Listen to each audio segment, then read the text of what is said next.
Welcome to the latest episode of Sustainability Talks. I'm your host, Rob Genieser, Managing Partner of ETF Partners, Europe's leading venture capital firm focused on backing businesses that deliver what we call sustainability through innovation. I'm delighted to welcome today's guest, Professor Tim Benton, Chair of Chatham House's Climate Change Science Program, which works to develop evidence-based solutions for tackling climate change. If you're a regular listener of Sustainability Talks, you may recall that Professor Benton was a guest in March 2023. He is back today to discuss the key points from COP28 and the prospects for climate investment and action in 2024. In today's episode, Professor Benton shares his expert insights on how environmental risks impact societies and the strategies needed to mitigate, adapt to, and build resilience against these risks.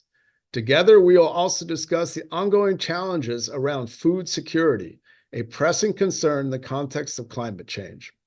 Given Professor Benton's previous role as the champion of the UK's Global Food Security Programme from 2011 to 2016, his experience and insights will be particularly valuable. Finally, we explore the potential impact of shifts in political administrations on countries' environmental foreign policies. As these policies have a critical role in global climate action, understanding possible changes is crucial for forecasting future trends in climate investment.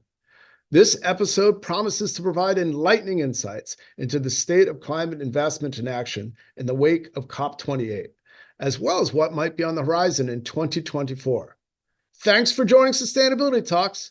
Welcome back, Professor Benton. It's great to have you again today. Maybe at the start, we could just start with your impressions of COP28. What'd you think of the whole thing? That's a really difficult one, Rob. It was huge, about 100,000 people there. It was on this absolutely massive expo site. And in the 2 weeks I was there, I walked over 100 miles backwards and forwards. Because it was so big, it was really quite interesting, the number of people that were there and the way that it had attracted all sorts of stakeholder groups, businesses, governments, obviously, and civil society. So it was a kind of really fantastic meeting place. It was also a super spreader event and lots of people got ill. And from a kind of topic perspective, it achieved some things. It didn't achieve what the highly ambitious people really wanted it to achieve, but progress was made. It wasn't a complete failure. Whether that progress is big enough or fast enough, I guess we're going to discuss. And so does that mean it met your expectations? And were your expectations high or low going into it? I think it met my expectations in terms of it wasn't a complete failure and it wasn't a complete success. It could have, like the old saying, a curate's egg, it was good in parts, or as my school reports used to say, could do better, but competent enough. So let's start with the positive.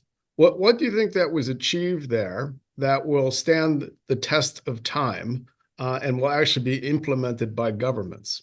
Okay, so some top line kind of reflections from me. I think first and foremost, it was clear of the inevitability of the transition of the energy sector, that there was no going back. It was in progress. It was going to go faster and sharper, and there was very little kind of backtrack against that.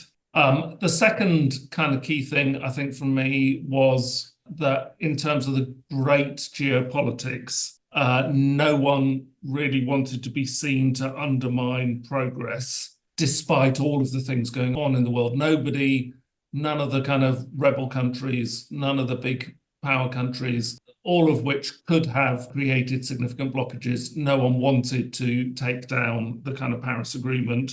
So that was a good thing. There was a lot of geopolitics, a lot of kind of north-south. In a sense, the global south is starting to coalesce and drive the agenda in new ways, particularly around reform of the international financial institutions. So those are my kind of top three kind of positives, I think, that, progress was made, lots of gung-ho cheeriness, lots of positive signing up to we're going to do this, this, and this. Some clear signaling from the global stocktake text, the official text, that we are moving forward. Those would be the kind of the major things for me. And I'll come back to this in a second because I'm going to challenge you on a few. But on the negative side, what were you disappointed by? Lack of ambition. So if you look at the global stocktake text, it's clear about moving away from fossil fuels within the energy sector, much less clear about moving away from fossil fuels within the harder to abate sectors like agriculture. Agriculture didn't really get much of a mention in the global stocktake text. Lots of kind of the dynamics of fossil fuels around carbon capture and storage and continuing to need fossil fuels into the long term. And in my own particular kind of areas of interest, the issues of food and food system transformation, lots of cheeriness about the Emirates Declaration and lots of countries signing up, but very little made its way into the official global stocktake text around agricultural and food system transformation. Yeah, I know food is a big topic of yours, and I want to make sure we cover it here. But let's start with the energy question first. You mentioned the progress that was made, and some of the people that it could have been difficult, I think maybe bit their tongue a little bit. But I am curious, was it a bit of an Pyrrhic victory? Because do you really think money is going to flow as we work to decarbonize the energy sector? Or, a lot of these projects that are announced around, I don't know, capturing carbon and the like, are they just, frankly, greenwashing at the end of the day, where the big oil companies that were there in abundance, are happy to promote that they want to be responsible citizens, but at the end of the day, they leave the conference and don't really do a heck of a lot. Yeah, I think the inevitability of the energy transition is renewable energy for those countries that have access to wind or solar is now so much cheaper that, in effect, subject to supply chains for the critical minerals, it's a kind of no-brainer. The tipping point is there, that renewable energy is taking off. I think you're exactly right around the carbon capture and storage of the fossil fuel producers. Everybody who's a fossil fuel producer wants to be the last one standing, and that leads to some interesting dynamics because countries like UAE or Saudi can produce relatively straightforwardly, relatively cleanly. Countries like Nigeria can produce with much more difficulty and much more dirtily. Who should be the last country standing for the last drop of oil that goes into the global markets? As we wean ourselves off fossil fuels, should it be the developing countries or should it be the rich countries?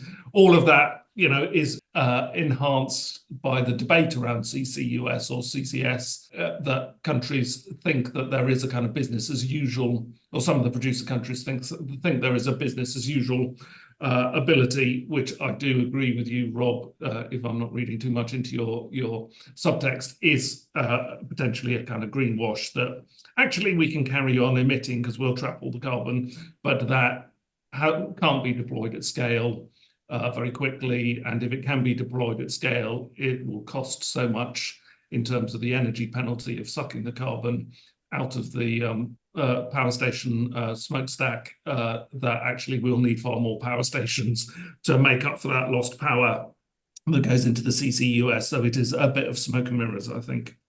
Yeah, I have to say, just as an aside, Professor Benton, one of the strangest panels I saw was had a tar sands company on it, and they were burnishing their environmental credentials. So I'm not entirely sure how those two things go together, but that doesn't stop them from being part of the conversation, I guess. Now, one of the other things that came out of COP was this loss and damage fund. And I think you were alluding to it in your opening comments there of success.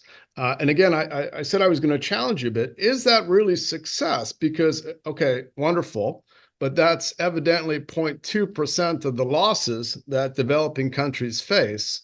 and only $500 million or so, I think, has been pledged to this fund. So again, it seems like a drop in the bucket. I guess if you're an optimist, we're headed in the right direction. But how do you think about that? Yeah, well, I mean, it's a geopolitical success in the sense that there is now a loss and damage fund.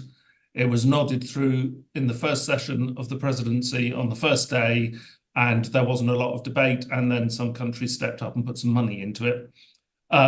So in a world where multilateral cooperation is rather weak, that's got to be chalked up as a success. I agree with you, and as I said in a press conference on the first day, if you think about the extreme weather last year, I wrote a piece sometime in the autumn about how bizarre last year was from an extreme weather perspective. And by the time we had got to the end of September, we had counted over 400 extreme weather events, any one of which could have used up the entire money that's in the loss and damage fund. So you're exactly right in the sense of the loss and damage fund is a tiny, tiny drop in the ocean. And, Lloyd's of London, the insurance company, are kind of signaling that insurable losses might be trillions of dollars per year in the not too distant future. So having $500 million is not a lot of money in the bank, but the politics of it being there is small, but it's still significant in terms of a slight plus point. And Professor Benton, I'm going to take that comment and amplify it a bit. I looked it up. I think the day of the announcement, the U.S. committed $17.5 million to the fund. That's million. And the losses from Hurricane Katrina, one of the largest hurricanes that hit the United States, was over $100 billion.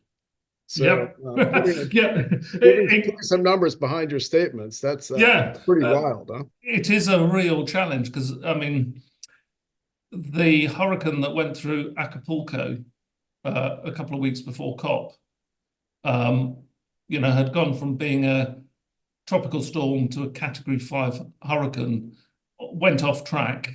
That would be several $1 billion, I guess, of damages. If you multiply that by 400 or 500 times around the world, there is not enough money in the public purse in the rich world, particularly in times of cost of living prices and all the rest of that, for those sums of money to be transferable to the global south. So in a sense, yes, it is a drop in the ocean, but where will the money come from if we are expecting global financial flows that create this a super loss and damage fund that covers everything? There just probably isn't the money in the world to be delivered. So you're right. I think $17.5 million from the US is such a token, it's almost insulting. But in reality, the US could not pay the sorts of sums that are needed, and nor could Europe. So scratch your head, where will that money come from?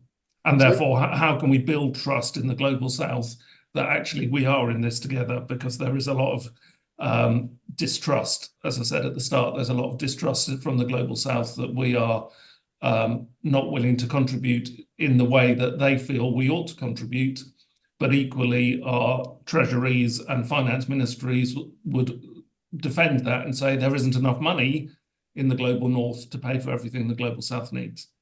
So you presented the problem. Do you have a solution, or do you think it's just going to be ad hoc responses as we seek to adapt? Well, I mean, one of the interesting things I think about the last year or two is how much net zero from a domestic politics perspective is coming under attack, particularly from the right wing, and culture wars and seen as a woke issue.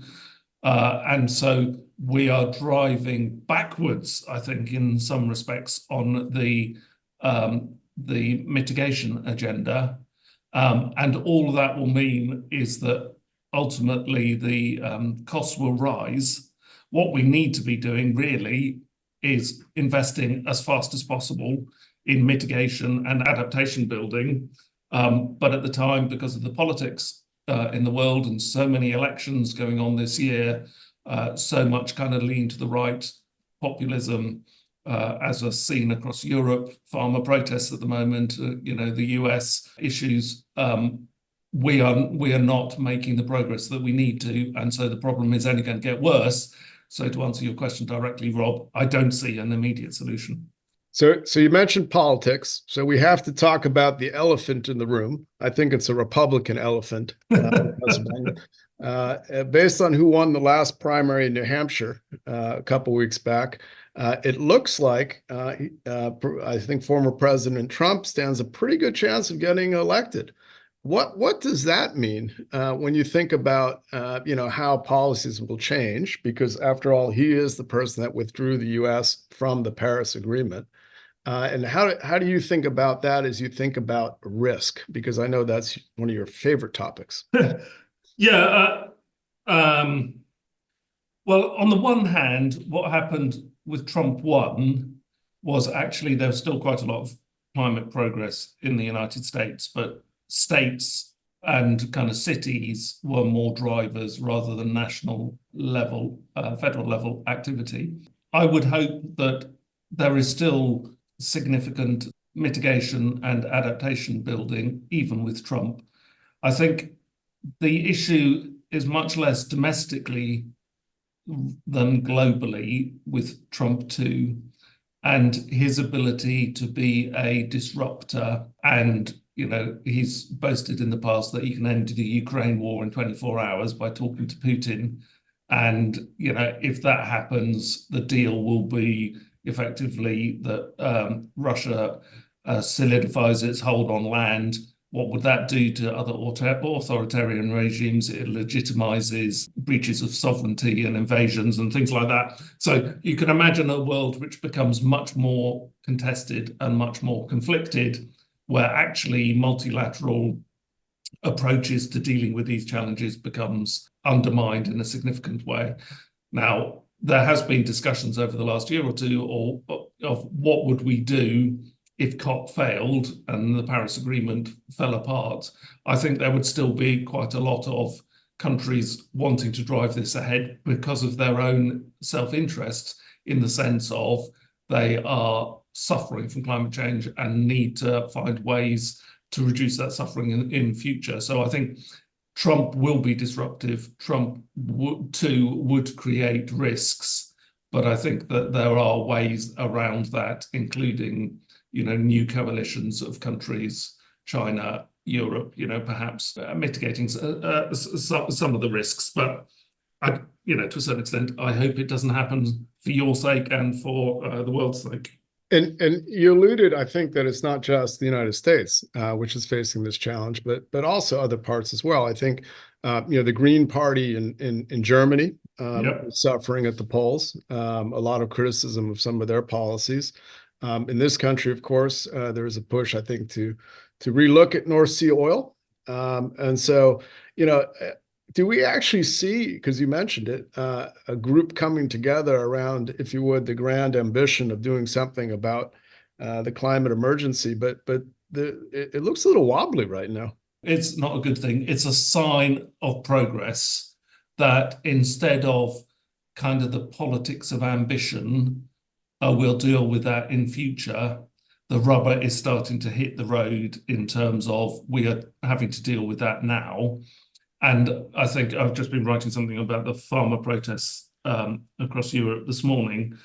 In a sense, we've always known that we have to put effort into industries that are going to be affected by the climate transitions or the sustainability transitions in general. And we've talked for years about a just transition. And in a sense, our loss and damage discussion a minute or so ago was similar sorts of discussion.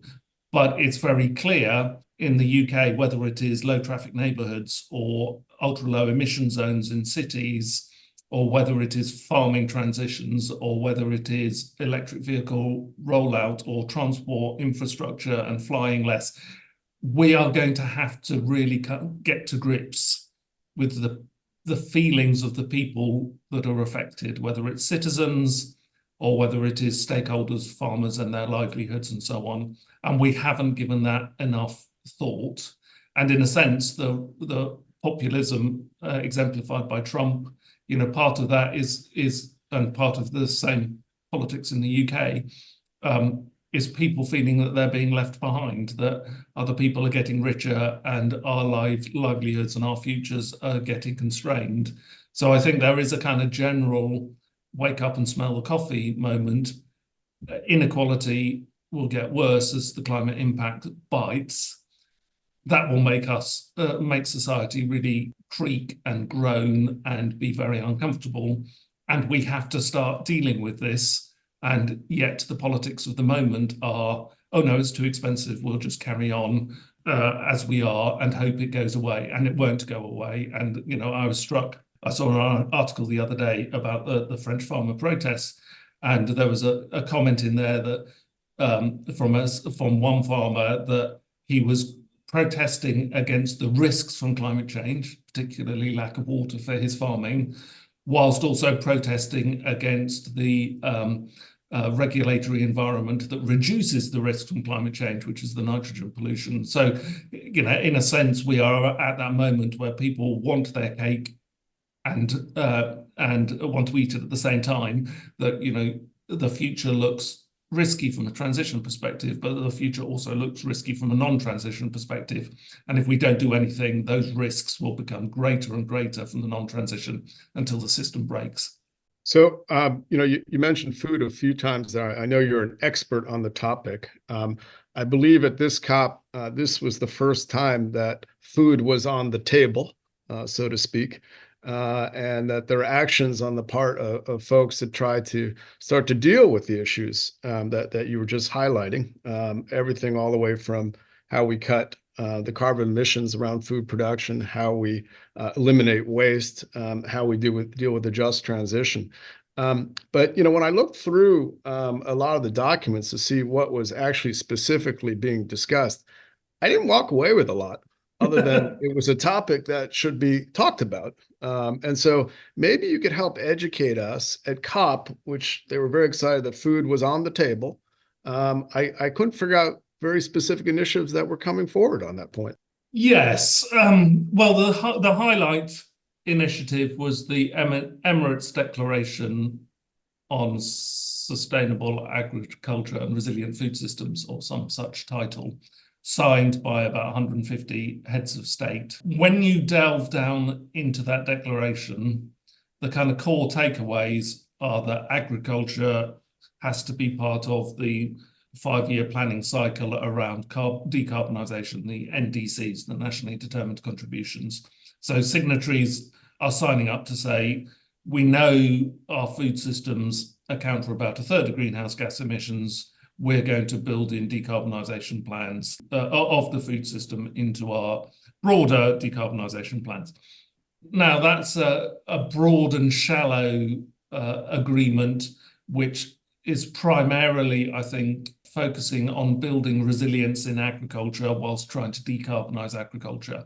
It's not a transformative of the food system agenda. And when you look at the Global Stocktake text, which is the kind of primary negotiated text, food systems are not part of the discussion. The famous paragraph 28 that talks about phasing out fossil fuels specifically says from energy systems and does not mention nitrogen in fertilizers or any of the other industries that are intensive users of fossil fuels.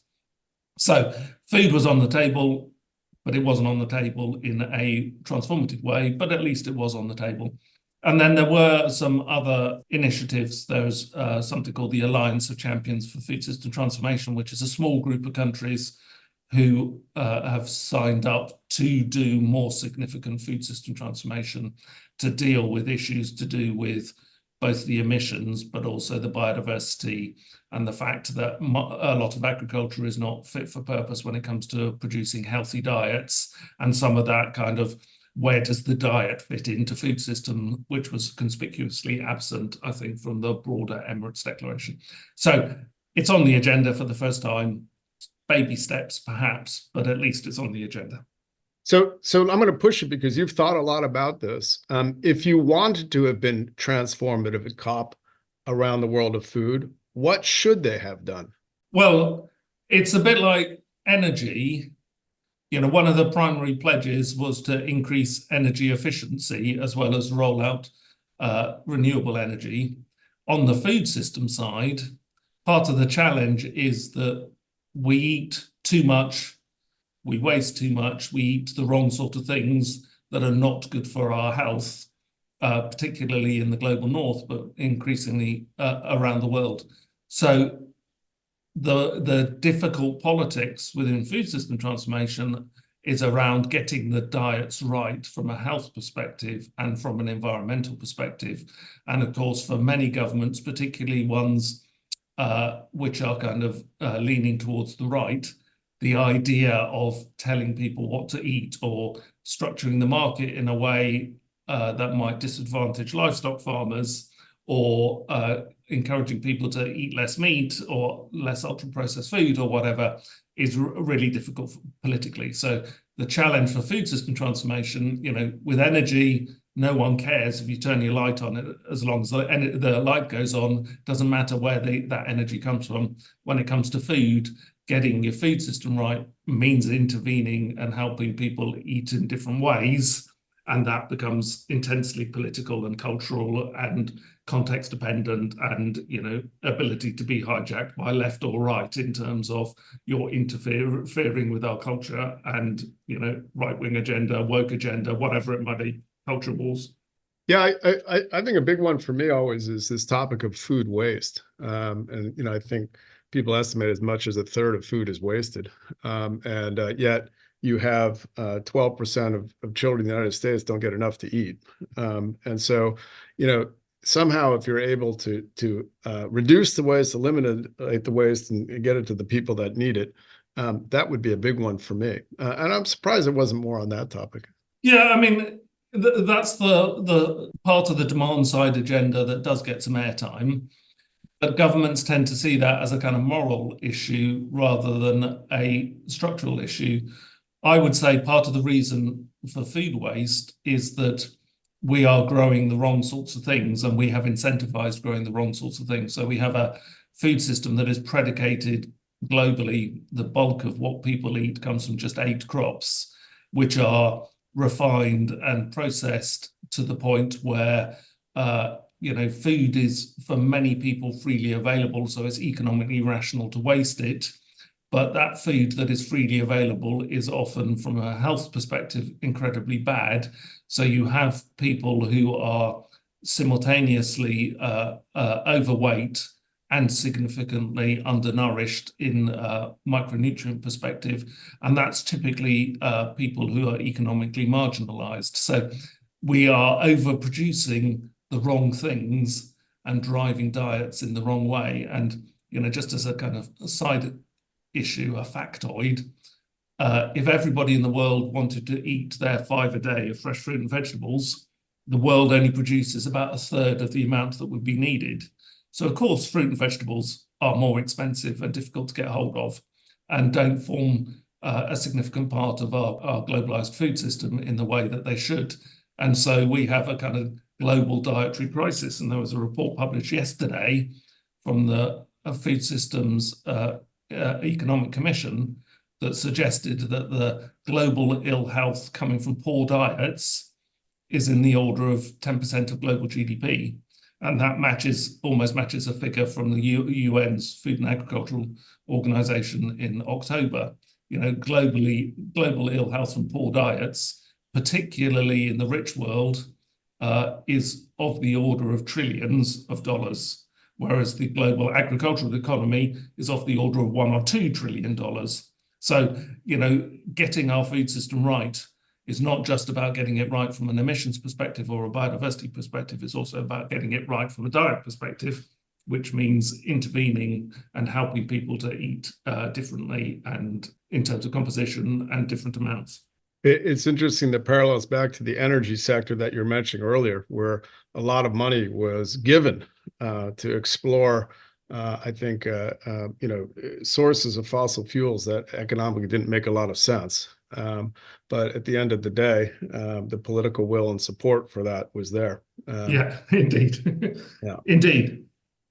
Okay. So I think it's the time of our program where we think about 2024. What's to come?